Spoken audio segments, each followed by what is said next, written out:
नमस्कार मंडळी, श्री स्वामी समर्थ. मी अमेरिकेतून पूजा गवळी स्वागत करते तुमचं माझ्या चॅनलवरती. फ्रेंड्स, आज आहे मदर्स डे, म्हणजे आईचा दिवस. आई म्हणजे ती व्यक्ती जिने 9 महिने त्रास सहन केला, आपल्याला हे जग दाखवलं, आपल्याला लहानाचं मोठं केलं. त्या आईसाठी खूप लोकांनी खूप काही लिहिलं आहे आणि त्यातल्याच काही 4 ओळी. आईसाठी काय लिहू, आईसाठी कसे लिहू, आईसाठी पुरतील एवढे शब्द नाहीत कोठे. आईवरती लिहिण्या इतपत नाही माझे व्यक्तिमत्व मोठे. जीवन हे शेत आहे, आई म्हणजे विहीर. जीवन ही नौका, तर आई म्हणजे तीर. जीवन म्हणजे शाळा, तर आई म्हणजे पाटी.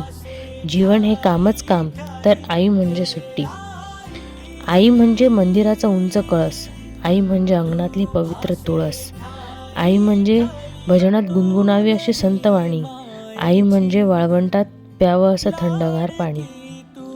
Thank you mamma for everything and I love you so much. Friends, तुम्हाला हे सगळं कसं वाटलं मला कमेंट करून नक्की कळवा. व्हिडिओला लाईक करा, शेअर करा आणि चॅनलला सबस्क्राईब करा. थँक्यू.